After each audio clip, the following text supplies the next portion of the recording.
Hi ನಮಸ್ಕಾರ ಎಲ್ರಿಗೂನು.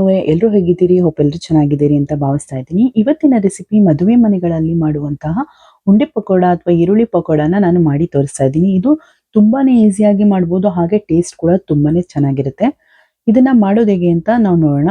ಅದಕ್ಕೆ ಮುಂಚೆ ಇದನ್ನ ಒಬ್ರು ರಿಕ್ವೆಸ್ಟ್ ಮಾಡ್ಕೊಂಡಿದ್ರು, ರಶ್ಮಿ ಅಂತ ಕಮೆಂಟ್ ನಲ್ಲಿ ನನಗೆ ತಿಳಿಸಿದ್ರು ಪಕೋಡ ರೆಸಿಪಿನ ಮಾಡಿ ತೋರಿಸಿ ಅಂತ. ಅದಕ್ಕೋಸ್ಕರ ಇದನ್ನ ಮಾಡಿ ತೋರಿಸ್ತಾ ಇದ್ದೀನಿ. ನಿಮ್ಗೆ ಯಾವ್ದಾದ್ರು ರೆಸಿಪಿ ಬೇಕಿದ್ರೆ ಕಮೆಂಟ್ ನಲ್ಲಿ ನನಗೆ ತಿಳಿಸಿ.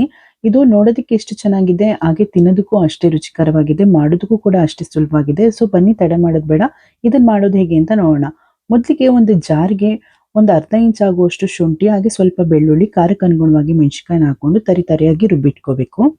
ನೋಡಿ, ಈ ತರ ರುಬ್ಬಿಟ್ಕೋಬೇಕು. ಇವಾಗ ಅದಕ್ಕೆ ಒಂದು ಹಿಡಿ ಆಗುವಷ್ಟು ಕಡಲೆಕಾಯಿ ಬೀಜ, ಹಾಗೆ ಒಂದು ಅರ್ಧ ಹಿಡಿ ಆಗುವಷ್ಟು ಕಡಲೆಪಪ್ಪನ ಹಾಕೊಂಡು ಅದನ್ನು ಕೂಡ ಹೀಗೆ ತರಿಯಾಗಿ ರುಬ್ಬಿಟ್ಕೋಬೇಕು. ನೋಡಿ, ಈ ತರ ತರಿಯಾಗಿ ರುಬ್ಬಿಟ್ಕೋಬೇಕು. ನೆಕ್ಸ್ಟ್ ಒಂದು ಬೌಲ್ಗೆ 1 ಕಪ್ ಆಗುವಷ್ಟು ಈರುಳ್ಳಿನ ಸಣ್ಣದಾಗಿ ಕಟ್ ಮಾಡಿರೋದನ್ನ ಹಾಕೊಂಡಿದ್ದೀನಿ. ಹಾಗೆ ಒಂದು ಕಡ್ಡಿ ಕರ್ಬೇವಿನ ಸೊಪ್ಪನ್ನ ಚೆನ್ನಾಗಿ ಕಟ್ ಮಾಡ್ಕೊಂಡಿದ್ದೀನಿ ಸಣ್ಣದಾಗಿ. 1 ಟೇಬಲ್ ಸ್ಪೂನ್ ಆಗುವಷ್ಟು ಬಿಳಿ ಎಳ್ಳನ್ನ ಹಾಕೊಂಡಿದ್ದೀನಿ. ರುಬ್ಬಿಟ್ಕೊಂಡಿರುವಂತಹ ಮಿಶ್ರಣವನ್ನ ಅದಕ್ಕೆ ಸೇರಿಸ್ಕೊಂಡು ರುಚಿಗೆ ತಕ್ಕಷ್ಟು ಸ್ವಲ್ಪ ಉಪ್ಪು ಹಾಕೊಂಡು, ಹಾಗೆ ಸ್ವಲ್ಪ ಸೋಡಾನ ಹಾಕೊಳ್ತಾ ಇದ್ದೀನಿ, ಒಂದು ಪಿಂಚ್ ಆಗುವಷ್ಟು ಸೋಡಾ. ಇವಾಗ ನೀರೇನು ಹಾಕೊಳ್ದೆ ಇದನ್ನ ಚೆನ್ನಾಗಿ ಈರುಳ್ಳಿ ನೀರು ಬಿಡೋ ತನಕ ಚೆನ್ನಾಗಿ ಮಿಕ್ಸ್ ಮಾಡ್ಕೋಬೇಕು. ನೋಡಿ, ಈ ತರ ಚೆನ್ನಾಗಿ ಕಿವುಚಿ ಮಿಕ್ಸ್ ಮಾಡ್ಕೋಬೇಕು. ಇದಾದ್ಮೇಲೆ 1 ಕಪ್ ಆಗುವಷ್ಟು ಚಿರೋಟಿ ರವೆ, ಹಾಗೆ ಅರ್ಧ ಕಪ್ ಆಗುವಷ್ಟು ಮೈದಾ, ಇದಿಷ್ಟನ್ನು ಹಾಕೊಂಡು ಮತ್ತೆ ನೀರು ಹಾಕ್ತೇನೆ ಚೆನ್ನಾಗಿ ಕಿವುಚ್ಕೋಬೇಕು, ಮಿಕ್ಸ್ ಮಾಡಬೇಕು ನೀರು ಬಿಡೋ ತನಕ. ನೋಡಿ, ಉಂಡೆ ಕಟ್ಟಿದ್ರೆ ಈ ತರ ಉಂಡೆ ಬರಬೇಕು. ಈ ತರ ಆಗೋ ತನಕ ಚೆನ್ನಾಗಿ ಮಿಕ್ಸ್ ಮಾಡ್ಕೊಳ್ಳಿ. ಇವಾಗ ಇದಕ್ಕೆ ಸ್ವಲ್ಪನೇ ಸ್ವಲ್ಪ ನೀರು ಹಾಕೊಂಡು ಕಲ್ಸ್ಕೋಬೇಕು. ಒಂದೇ ಸಲ ಜಾಸ್ತಿ ನೀರು ಹಾಕೊಳಕ್ ಹೋಗ್ಬೇಡಿ, ಸ್ವಲ್ಪ ನೀರು ಹಾಕೊಂಡು ಕಲ್ಸ್ಕೊಳ್ಳಿ. ನಾ ತೋರಿಸ್ತಾ ಇರೋ ಕಪ್ಪಲ್ಲಿ ಒಂದು ಅರ್ಧ ಕಪ್ ಆದ್ರೆ ನೀರು ಸಾಕಾಗುತ್ತೆ. ನೋಡಿ, ಈ ತರ ಚಪಾತಿ ಹಿಟ್ಟನ್ನ ಅದಕ್ಕೆ ನಾವು ಕಲಸಿ ಇಟ್ಕೋಬೇಕು. ಇವಾಗ ಇದನ್ನೆಲ್ಲ ಒಂದು ತಟ್ಟೆಗೆ ಸಣ್ಣ ಉಂಡೆಗಳನ್ನು ಮಾಡಿ ಎತ್ತಿಟ್ಕೊಳ್ಳೋಣ. ನೋಡಿ, ಈ ತರ ಸ್ವಲ್ಪ ತಗೊಂಡು ಈ ತರ ಉಂಡೆ ಮಾಡಿಟ್ಕೊಳ್ಳಿ. ತುಂಬಾ ಅಮ್ಕಿ ಉಂಡೆ ಮಾಡೋದು ಬೇಡ, ಸಾಫ್ಟ್ ಆಗಿ ಉಂಡೆ ಮಾಡ್ಕೊಂಡ್ರೆ ಸಾಕು. ಇವಾಗ ಇದನ್ನೆಲ್ಲ ಒಂದು ತಟ್ಟೆಗೆ ಎತ್ತಿಟ್ಕೊಂಡು ಕಾದಿರುವಂತಹ ಎಣ್ಣೆಲಿ ಡೀಪ್ ಫ್ರೈ ಮಾಡ್ಕೋಬೇಕು. ನಾನು ಎಣ್ಣೆನ ಇದನ್ನೆಲ್ಲ ತಯಾರು ಮಾಡ್ಕೊಳ್ಳೋದಕ್ಕಿಂತ ಮುಂಚೆನೆ ಬಿಸಿಗೆ ಇಟ್ಕೊಂಡಿದ್ದೆ. ಸೊ ಎಣ್ಣೆ ಕಾದ್ಮೇಲೆ ಇದನ್ನೆಲ್ಲ ಒಂದೊಂದಾಗಿ ಹಾಕೊಳ್ತಾ ಇದ್ದೀನಿ.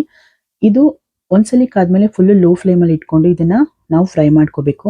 ನೀವೇನಾದ್ರು ಹೈ ಫ್ಲೇಮಲ್ಲಿ ಇಟ್ಕೊಂಡು ನೀವು ಇದನ್ನ ಫ್ರೈ ಮಾಡ್ಕೊಳ್ತೀನಿ ಅಂದ್ರೆ ಈಚೆ ಎಲ್ಲ ಸೀದೋಗುತ್ತೆ ಅಥವಾ ಕಪ್ಪಾಗುತ್ತೆ, ಬಣ್ಣ ಬರುತ್ತೆ, ಒಳಗಡೆ ಹಸಿ ಇರುತ್ತೆ, ಚೆನ್ನಾಗಿರಲ್ಲ. ಸೊ ಆದಷ್ಟು ಲೋ ಟು ಮೀಡಿಯಂ ಫ್ಲೇಮಲ್ಲಿ ಇಟ್ಕೊಂಡೇನೆ ಚೆನ್ನಾಗಿ ಇದನ್ನ ಬೇಯಿಸ್ಕೋಬೇಕು ನಾವು. ನೋಡ್ತಾ ಇದ್ದೀರಾ, ಮಧ್ಯ ಈ ತರ ಕೈ ಆಡಿಸ್ತಾ ಇರ್ಬೇಕು.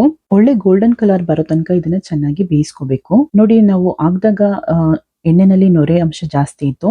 ಇದು ಚೆನ್ನಾಗಿ ಬೇಯ್ತಾ ಅದೇನೆ ನೊರೆ ಕಮ್ಮಿ ಆಗ್ತಾ ಹೋಗುತ್ತೆ. ನೋಡಿ, ಈ ರೀತಿ ಬಣ್ಣ ಬರೋ ತನಕ ಚೆನ್ನಾಗಿ ಬೇಯಿಸ್ಕೋಬೇಕು. ನೋಡಿ, ನೊರೆನೂ ಕಮ್ಮಿ ಆಗಿದೆ, ಹಾಗೆ ಒಳ್ಳೆ ಬಣ್ಣ ಕೂಡ ಬಂದಿದೆ, ಒಳಗೂ ಕೂಡ ಚೆನ್ನಾಗಿ ಬೆಂದಿರುತ್ತೆ. ಇವಾಗ ಇದನ್ನ ಒಂದು ತಟ್ಟೆಗೆ ಶಿಫ್ಟ್ ಮಾಡ್ಕೊಳ್ಳೋಣ. ರಶ್ಮಿ ಅನ್ನೋರು ಪಕೋಡ ರೆಸಿಪಿ ಬೇಕು ಅಂತ ನನಗೆ ಕಮೆಂಟ್ ಮಾಡಿದ್ರು. ನಿಮ್ಗೆ ಯಾವ ರೆಸಿಪಿ ಬೇಕು ಅಂತ ಹೇಳಿ ಕಮೆಂಟ್ ಮಾಡಿ, ಆ ರೆಸಿಪಿನ ನಾನು ಆದಷ್ಟು ಬೇಗ ಅಪ್ಲೋಡ್ ಮಾಡ್ತೀನಿ. ಬನ್ನಿ, ಇವಾಗ ಇದನ್ನ ಸರ್ವ್ ಮಾಡ್ಕೊಳ್ಳೋಣ. ಮೇಲ್ಗಡೆ ಸ್ವಲ್ಪ ಕದ್ದಿರೋ ಕರ್ಬೇವಿನ ಸೊಪ್ಪಿಂದ ಅಲಂಕೃತ ಮಾಡ್ಕೊಂಡ್ರೆ ರುಚಿಕರವಾದಂತಹ ಮದುವೆ ಮನೆ ಶೈಲಿಯಲ್ಲಿ ಮಾಡುವಂತಹ ಉಂಡೆ ಪಕೋಡ ರೆಡಿ ಆಗುತ್ತೆ. ಬನ್ನಿ, ಇವಾಗ ಇದನ್ನ ಟೇಸ್ಟ್ ಮಾಡಿ ನೋಡೋಣ. ನೋಡಿ, ಈಚೆಯಿಂದ ನೋಡೋದಕ್ಕೆ ಎಷ್ಟು ಚೆನ್ನಾಗಿದೆ, ಅಷ್ಟೇ ರುಚಿಯಾಗಿ ಇದಾಗಿದೆ. ತುಂಬಾನೇ ಟೇಸ್ಟ್ ಸಖತ್ತಾಗಿದೆ. ಮಸ್ಟ್ ಟ್ರೈ ರೆಸಿಪಿ ಅಂತಾನೆ ಹೇಳ್ಬೋದು. ತುಂಬಾ ಈಸಿಯಾಗಿ ಯಾರು ಬೇಕಾದ್ರೂ ಮಾಡುವಂತಹ ರೆಸಿಪಿಗಳಲ್ಲಿ ಇದು ಕೂಡ ಒಂದು. ಸೊ ಮತ್ತೆ ತಡ, ನೀವು ಕೂಡ ಒಂದ್ಸಲಿ ಟ್ರೈ ಮಾಡಿ ರುಚಿ ಹೇಗಿತ್ತು ಅಂತ ಕಮೆಂಟ್ ನಲ್ಲಿ ನನಗೆ ತಿಳಿಸೋದನ್ನ ಮರಿಬೇಡಿ.